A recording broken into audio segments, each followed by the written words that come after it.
Blitz, c'est un petit peu le Olivier Tom des échecs. C'est l'histoire d'un jeune garçon qui s'appelle Tom et qui est amoureux d'une fille qui s'appelle Harmony, sauf qu'elle le calcule absolument pas. Elle, ce qui l'intéresse, c'est les échecs et rien que les échecs. Et il a décidé que pour aller plus loin avec elle, il allait devoir s'intéresser également aux échecs, sauf qu'il ne comprend rien aux échecs et qu'il ne sait rien de ce sport. Garry Kasparov, c'est le plus connu des joueurs d'échecs, hein, un ancien champion du monde, plus jeune champion du monde, et c'est lui qui a combattu contre l'intelligence artificielle Deep Blue à l'époque, voilà, et qui avait gagné puis ensuite perdu. Il joue son propre rôle, donc ça c'est génial parce qu'il a accepté d'apparaître. On a aussi également des conseillers échecs qui font qu'il n'y a pas d'erreur. Voilà, on part sur du réalisme quand même au niveau des parties. On essaye d'apporter de la distraction dans ce sport qui est un petit peu pour certains poussiéreux, mais qui en fait ne l'est absolument pas.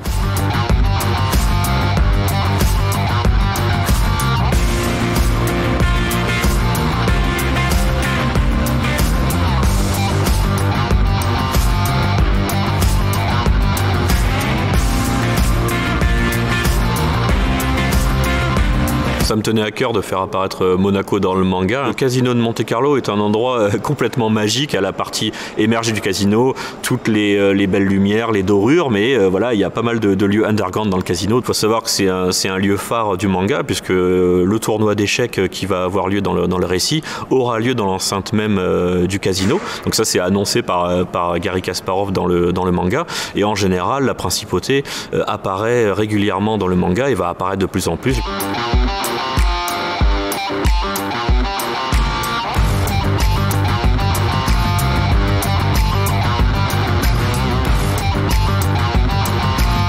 On a aussi souhaité prolonger l'expérience du lecteur, donc plutôt que de dépenser de l'argent dans de la publicité, on a décidé de faire une application Blitz d'échecs, donc c'est-à-dire qu'on peut, en scannant ce QR code, accéder à des parties gratuites d'échecs, se créer un compte et finalement jouer contre des adversaires humains ou contre des intelligences artificielles.